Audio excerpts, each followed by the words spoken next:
Al diputado Juan Francisco Espinosa Ejía, presidente del Grupo de Amistad con Chile en la Cámara de Diputados.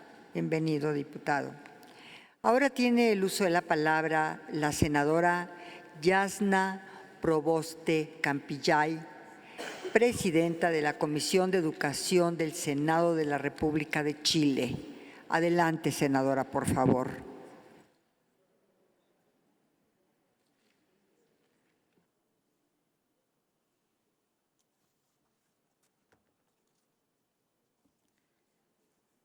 Muy buenas tardes. Deseo saludar a la senadora y presidenta Olga Sánchez Cordero y a través suyo saludar a toda la mesa directiva. Saludar de manera muy especial a la senadora Beatriz Paredes, presidenta de la Comisión de Relaciones Exteriores para América Latina y el Caribe. Saludar con sincero afecto al senador Héctor Vasconcelos, presidente de la Comisión de Relaciones Exteriores, a la diputada Aleida Álvarez, representante de la mesa directiva de la Cámara de Diputados, al presidente del Grupo Amistad México-Chile, al diputado Juan Francisco Espinosa.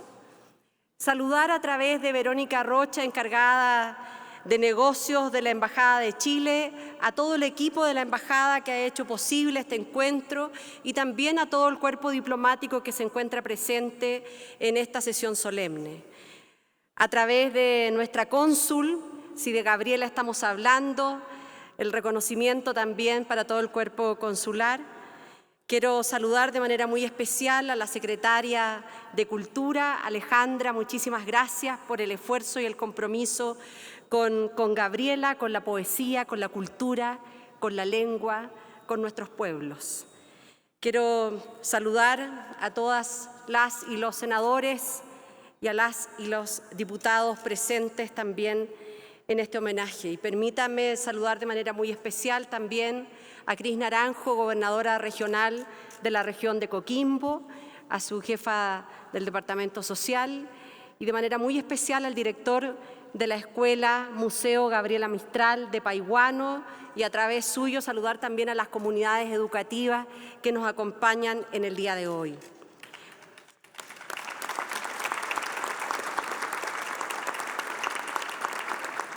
Para mí cobra un hondo significado esta invitación.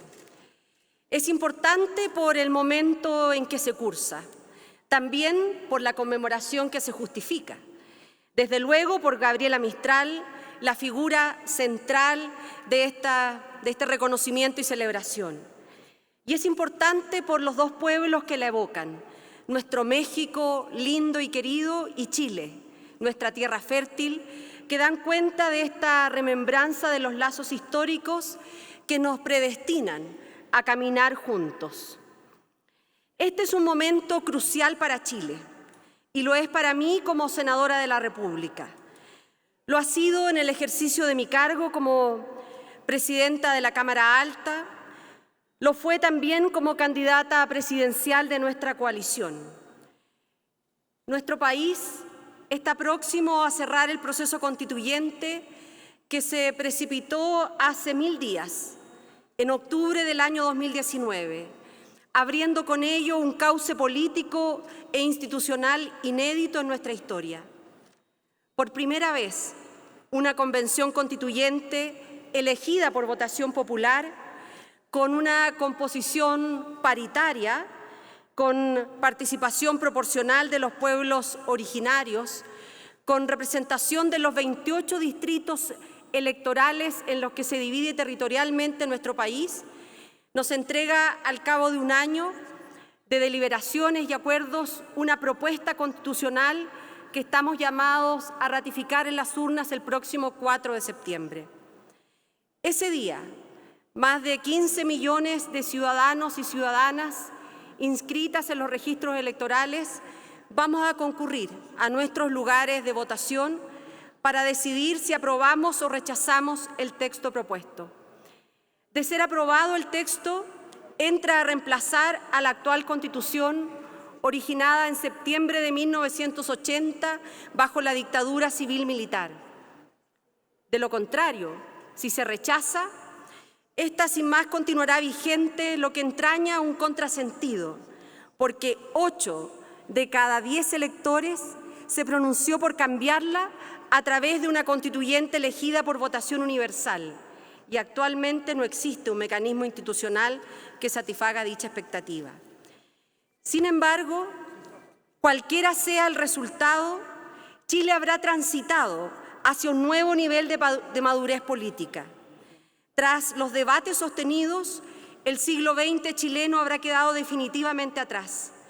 La sola aspiración a un Estado constitucional democrático, plurinacional y social de derechos, de garantía de los derechos económicos, sociales, culturales y ambientales, es un salto irreversible de la conciencia moral y política, admitido incluso hoy por sus principales detractores. Estamos sin duda siendo protagonistas de una nueva era, cuyos contornos aún nos resultan imprecisos, pero nos conmueve y nos convoca. En un contexto histórico diferente al nuestro, también Gabriela enfrentó un cambio radical de época. Lo decía la senadora Beatriz. Gabriela frisaba la edad de Jesucristo cuando hace 100 años partió a México. Venía siendo testigo de la gradual y cruenta extinción del régimen oligárquico y de la Constitución de 1833 que le había dado sustento. Vivió la emergencia solitaria de la clase obrera y de las luchas del proletariado urbano y de la miseria de las salitreras. En ese año, en 1922, se publicó en Nueva York su libro Desolación. Aún adolescente, fue conmovida por la tragedia de la Escuela Santa María de Iquique, donde murieron mujeres, hombres, ancianos y niños, que pedían vivir una vida mínimamente digna. Alrededor de 2.000 víctimas fue el saldo que dejó entonces la represión militar, que en los años siguientes se acrecentó a fuerza de una violencia institucionalizada destinada a resistir el irrefrenable cambio social. El país atravesaba por una prolongada inestabilidad sanitaria, económica y política. Venía saliendo de la más importante pandemia del siglo pasado, como lo fue la influenza española, que solo entre 1918 y 1921 se cobró más de 40.000 vidas. La decadencia de la industria del salitre estaba teniendo un efecto inmediato y devastador sobre los ingresos y el valor de las importaciones. El gobierno y el Parlamento permanecían insensibles a las nuevas demandas sociales generadas por el cambio estructural de la sociedad y por el incipiente aumento de la conciencia política. Se agotaba, pues, una estrategia de desarrollo y con ella el régimen político oligárquico. Cuando escuchaba las palabras y la reflexión de Héctor Vasconcelos respecto de nuestros artistas, de Mata, de Neruda, de las confesiones de Gabriela, sin duda Gabriela nunca fue santa de la devoción de aquella élite oligárquica, de la que el presidente de la época era uno de sus exponentes. ¿Cómo no recordar aquí, teniendo a mis espaldas al hijo de José Vasconcelos, cuando el presidente chileno le dice: hay chilenas más inteligentes y dignas? Respondió en el tono desenfadado que lo caracterizaba cuando se le informó de la invitación de José Vasconcelos a la poeta chilena. Pero es bien cierto que tampoco ella hizo nada por conseguir la aceptación de la aristocracia terrateniente ligada a la emergente burguesía minera e industrial.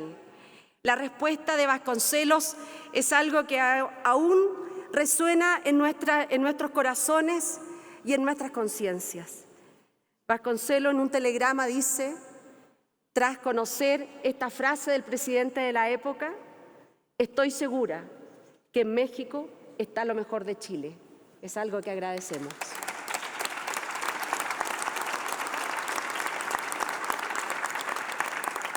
Gabriela era de convicciones firmes, fundadas y acrisoladas por una experiencia de vida junto a los pobres, junto a los humildes y desempoderados. Tal vez por ella, las generaciones que protagonizaron las más importantes transformaciones de su tiempo vieron en ella la luz que iluminaba sus vocaciones políticas. Me emociona que México recuerde a Gabriela a 100 años de su testimonio. Agradezco esta generosidad como chilena, como heredera de nuestra raza, como mujer, como maestra y ciertamente como latinoamericana, porque significa que su trabajo ha tenido resonancia, porque implica que Gabriela ha trascendido y con su obra lo hemos hecho todos nosotros. Y esto es motivo de gratitud hacia quienes elevan nuestro espíritu a lo más alto. Ella lo sabía. Una labor no solo tiene significado por sí misma, sino por su resonancia, escribió. El radio de contagio que ella cubre revela su fuerza y duplica su valor. La obra de José Vasconcelos pertenece a las que han efectuado un verdadero contagio espiritual.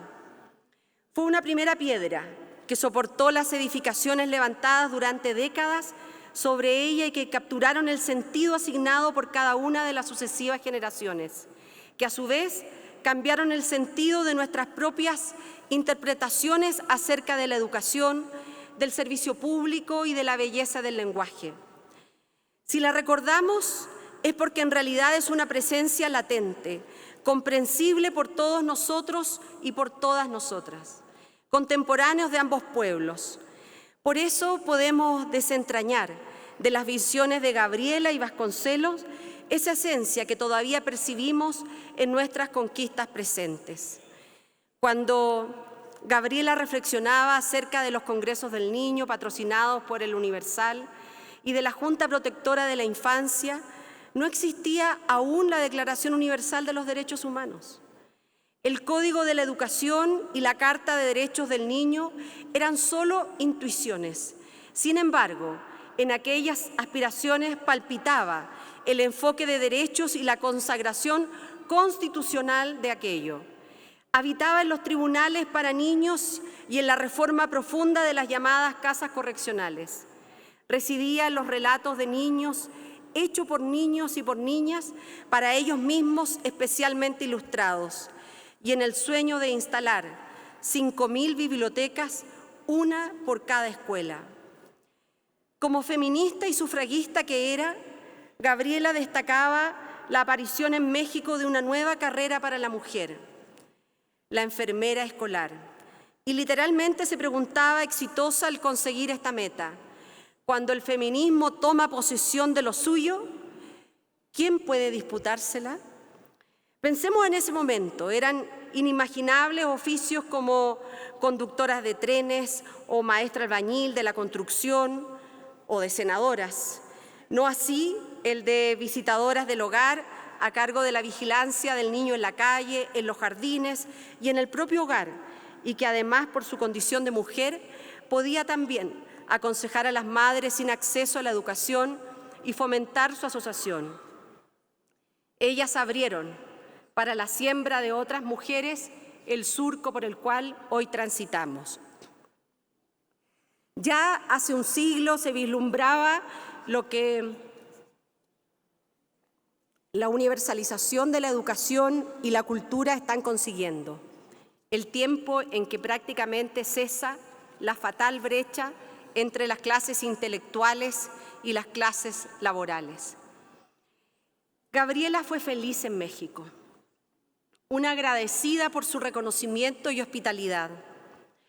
Se sintió siempre honrada de haber servido al gobierno que por su gestión de la política pública de educación solo podía ser comparada con la obra del argentino Domingo Faustino Sarmiento. He trabajado, escribió nuestra premio Nobel, con complacencia, bajo el ministerio de un secretario de Estado cuya capacidad, por extraña excepción en los hábitos políticos de nuestra América, está a la altura de su elevado rango y, sobre todo, de un hombre al cual las juventudes de nuestros países empiezan a señalar como pensador de la raza, que ha sido capaz de una acción cívica tan valiosa como su pensamiento filosófico. Y concluyó su párrafo de reconocimiento a quien fuera galardonado también como doctor honoris causa por la Universidad de Chile, diciendo: «Será en mí siempre un sereno orgullo haber recibido de la mano del licenciado señor Vasconcelos el don de una escuela en México y la ocasión de escribir para las mujeres de mi sangre en el último periodo de descanso que ha tenido mi vida. Aquí pudo escribir Lecturas para Mujeres, destinada a la enseñanza del lenguaje, que fue publicada en 1924. Si ustedes abren su libro, en la página 110 de su capítulo dedicado a México y a la América española, se encontrarán con lo siguiente: extraña patria, en tu seno espléndido, a las sombras de tus montes, bajo tus cielos diáfanos, anida y se propaga la serpiente. Por eso tus águilas, en lucha constante, se hunden en los valles y las persiguen y las cazan y muchas veces sucumben. Caen por tierra envenenadas con mordisco artero y entonces todas las serpientes alzan sus viles cabezas, vencedoras e insolentes». Es la letra de José Vasconcelos, escribiendo sobre la patria mexicana representada en su escudo, por la lucha sin tregua y sin desenlace entre el águila y la serpiente. Esta lucha de América, esta lucha incansable que libran nuestros pueblos. Puedo entonces comprender, sobrecogida, por qué la perseverancia de Vasconcelos en invitar a Gabriela, por qué la obsesión del revolucionario en la cultura, en la educación, en las conciencias de los más postergados. Y es que Vasconcelos ha introducido una nueva exégesis de la alegoría mexicana. Que honda fue la visión del vate de la leyenda mexicana al presagiar a la raza, imperio feliz, allí donde el águila destroza a la serpiente. Pero se equivocaron los mexicanos, observa el exiliado.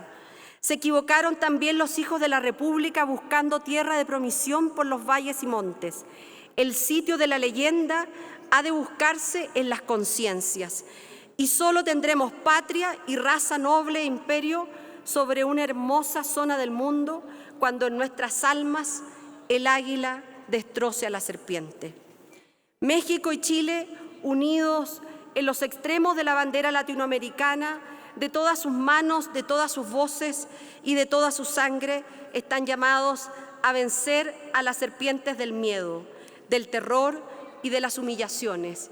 Y esta es una tarea pendiente que aún nos resuena la voz de Vasconcelos y de Mistral, luchando juntos por ser vencedores de una patria buena y justa para todos.